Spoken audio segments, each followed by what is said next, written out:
Hello everyone, daily grow YouTube channel में आपका एक बार फिर से स्वागत है।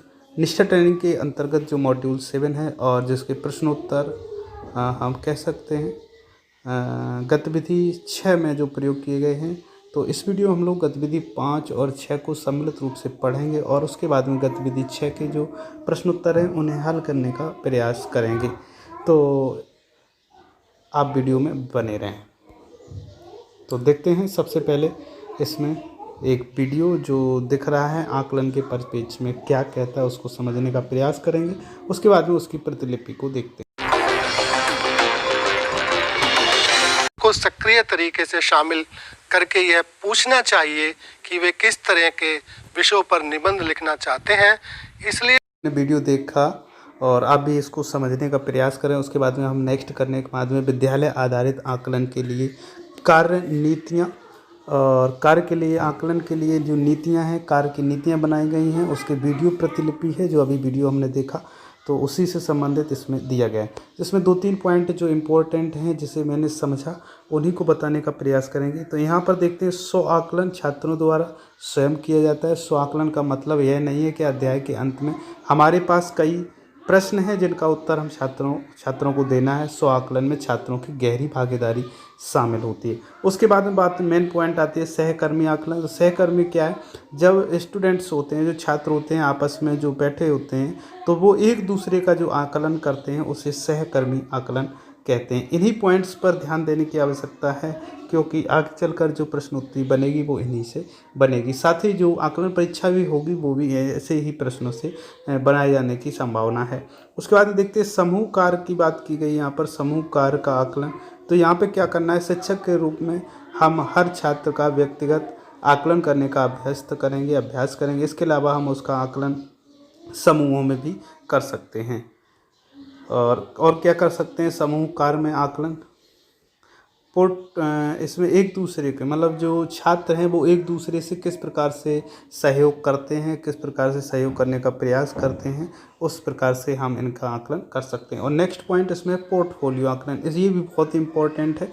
निर्धारित समयावधि में जब आकलन किसी विशेष पहलू पर होता है तो उसे पोर्टफोलियो आकलन कहा जाता है। पोर्टफोलियो आकलन में कई चीज़ों को करने में छात्र भी शामिल होते हैं, न केवल छात्रों के रिकॉर्ड को लंबे समय तक बनाए रखने के लिए बल्कि अन्य और जानकारियों के लिए भी होते हैं। जैसे उदाहरण के लिए हम कक्षा 5 के सीखने के प्रतिफल को अगर हम देख लें तो स्वयं, सहकर्मी और समूह कार्य तथा पोर्टफोलियो का आकलन किया जा सकता है।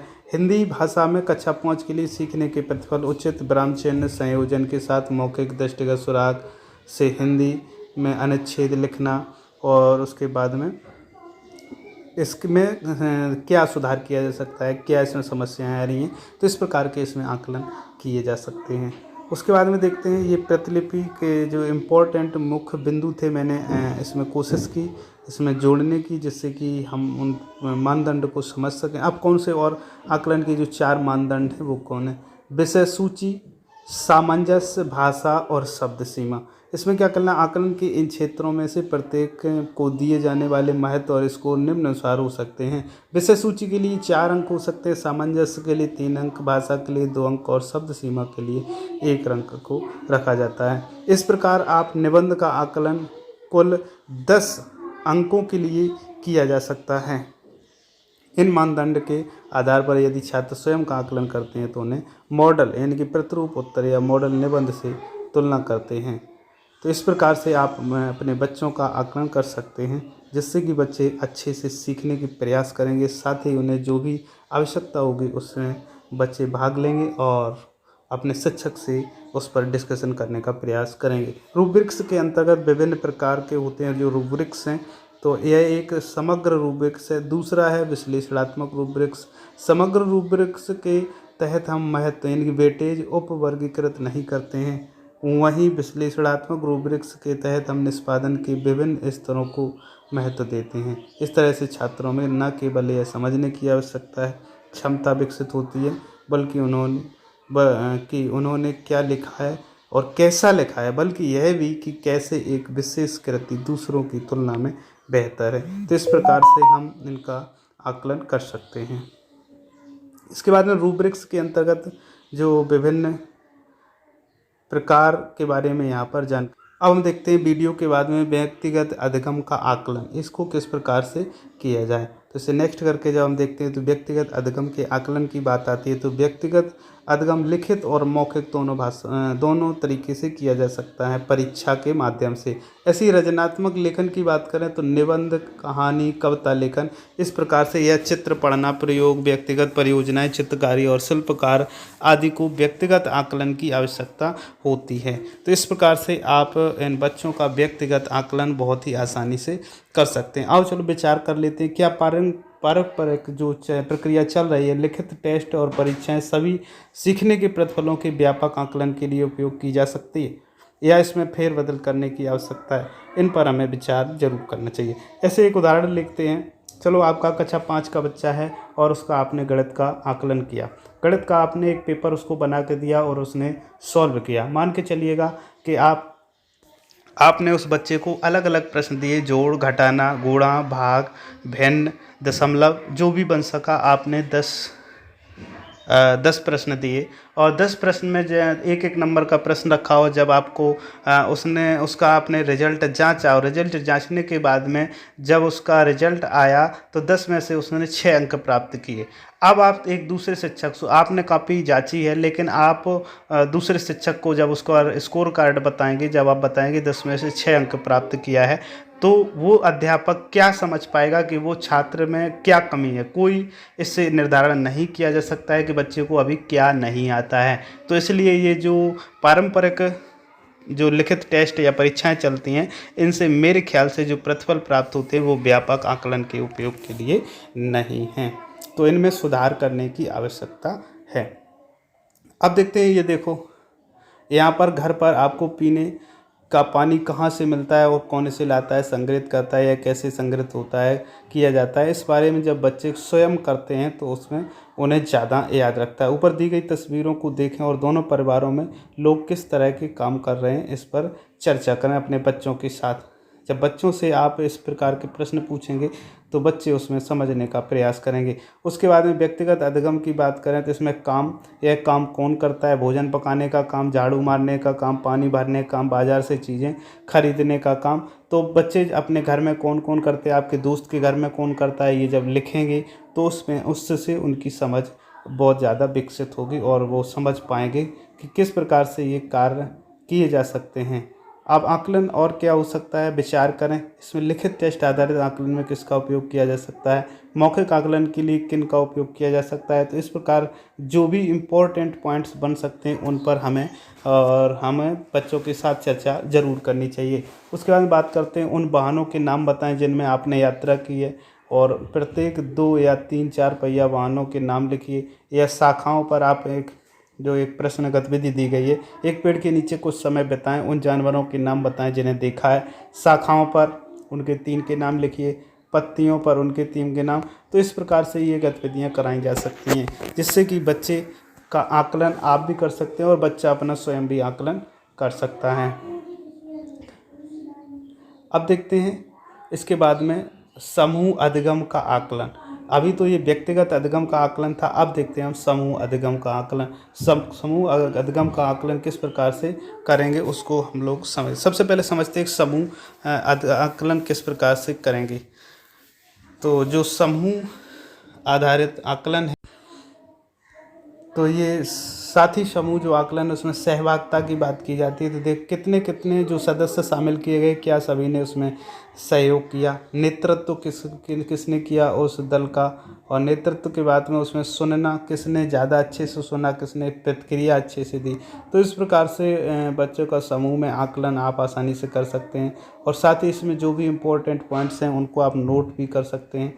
किस प्रकार से, इस प्रकार से ये एक बाद में चार्ट बना सकते हैं कि समूह सदस्य, भाग लेना, नेतृत्व, सुनना, प्रतिक्रिया, सहयोग और समय प्रबंधन, किसने किस प्रकार से इसमें सहयोग किया, किस प्रकार से अपनी भावनाओं को दिखाया। उसके बाद स्व आकलन की बात की जाती है, तो बच्चा इसमें स्वयं आकलन करता है। तो किस प्रकार से बच्चा सीख रहा है उस बारे में वहाँ पर स्वयं आकलन की बात की जाती है। एक अनुकरणीय रूब्रिक से विद्यार्थियों के लिए रूब्रिक 100 आकलन के लिए इस प्रकार से उसे अब बना सकते हैं। स्तर 1, 2, 3 यहाँ पे दिया गया 4 तक, सर मुझे मदद चाहिए, मुझे एक बुनियादी समझ है, मेरा काम लगातार उम्मीदों पर खरा उतरता है, मुझे गहरी समझ है।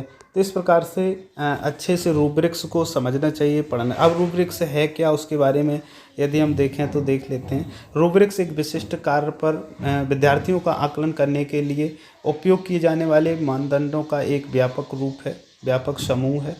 रूब्रिक कार्य के प्रदर्शन और आकलन के मानदंडों को रेखांकित करता है। यह शिक्षक और विद्यार्थियों दोनों द्वारा सहभागितापूर्ण तरीके से विकसित किया जा गया है।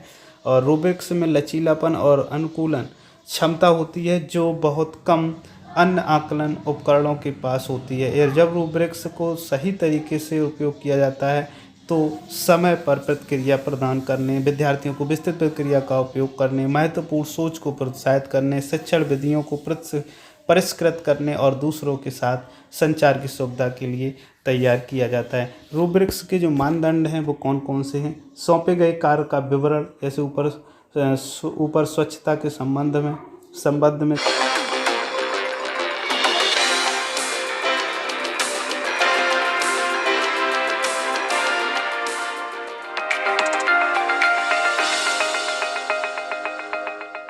नमस्ते साथियों। ठीक है मैम। लेकिन मैम आज मुझे बहुत ज्यादा ठंड लग रही है। आपको ठंड क्यों लग रही है? मैम क्योंकि आज हमारे यहाँ बहुत तेज बारिश है। मुझे तो अपनी ही चित्र सबसे अच्छी लगी। चुनाव करते हैं। मैम मुझे तो अपनी ही चित्र सबसे अच्छी लगी।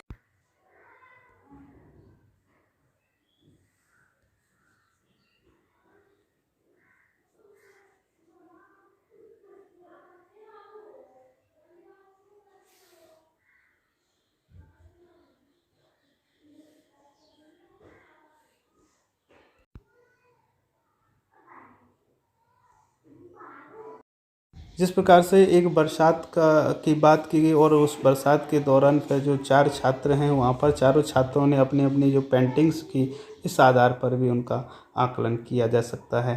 तो ये थी एसबीए की प्रतिलिपि। इसी की बात करें तो ये प्रतिलिपि है जो अभी आपने वीडियो यहाँ पर देखा होगा। इसके बाद बात आती है पोर्टफोलियो की। तो पोर्टफोलियो क्या है, इसके बारे में अभी हम चर्चा कर चुके पहले भी। विवरण न केवल विद्यार्थियों के सबसे अच्छे काम या गतिविधि का, बल्कि समय के साथ साथ की गई सभी प्रकार की गतिविधियों का संग्रह है। इसके कार्यपत्रक, परियोजना, रचनात्मक लेखन, चित्रकारी, दिया गया कार्य, ये शिल्पकार, शिक्षक, साथी स्वयं, इस प्रकार से इसमें किया जा सकता है। उसके बाद में ये चार्ट दिया, विज्ञान, गणित, अंग्रेजी भाषा, कला, सामाजिक विज्ञान, इस पर भी आपको अपनी नज़र बनानी चाहिए। उसके बाद लिखित परीक्षा के आधार पर भी बच्चों का किस प्रकार से आकलन किया जा सकता है, उसको आप बहुत ही आसानी से समझ सकते हैं। अब देखते हैं जो गतिविधि 6 इसमें प्रयोग की गई है, उसकी जो प्रश्नोत्तरी इम्पोर्टेंट है उसको हम लोग समझने का प्रयास करते हैं। गतिविधि 6 के अंतर्गत जो प्रश्नोत्तरी प्रयोग की गई है उसको हल करने का प्रयास करेंगे और कोशिश करेंगे कि ज़्यादा से ज़्यादा प्रश्न इसके हम लोग सॉल्व कर सकें। उसमें क्या करना है, सही विकल्प छांटने हैं। तो देखते हैं सबसे पहला विकल्प कौन सा है। तो ये शिक्षार्थियों को अपने स्वयं के कार्यों के साथ साथ अपने साथियों के मूल्यांकन के लिए पर्याप्त अवसर नहीं दिए जाने की आवश्यकता है। तो ये जबकि आवश्यकता है कि अपना मूल्यांकन करें ही छात्र, स्व मूल्यांकन, इसके साथ साथ जो अपने साथ बैठे छात्र का भी मूल्यांकन करें। तो इसका उत्तर है गलत। नेक्स्ट पर चलते हैं। क्षेत्र का दौरा, सर्वेक्षण, कलाकार जैसे मॉडल बनाना, रंगोली बनाना, प्रयोग, परियोजनाएं आदि समूह कार्य की मांग करते हैं और प्रक्रिया कौशल के साथ साथ सामाजिक कौशल का आकलन करने के लिए उत्कृष्ट अवसरों के रूप में उपयोग किया जा सकता है। तो ये बिल्कुल सही इसका विकल्प है। नेक्स्ट देखते हैं, पोर्टफोलियो से माता पिता को अपने अभिभावकों की क्षमताओं और उनकी रुचियों के बारे में जान सकते हैं जिनकी वे अनदेखी करते हैं, और प्रतिक्रिया के साथ अब वे अपने बच्चों की प्रगति के लिए समर्थन कर सकते हैं। तो इसका सही उत्तर है। इसके बाद में रूब्रिक्स में गैर लचीलेपन और अनुकूलनशीलता होती है जो बहुत कम अन्य मूल्यांकन उपकरण के पास होती है।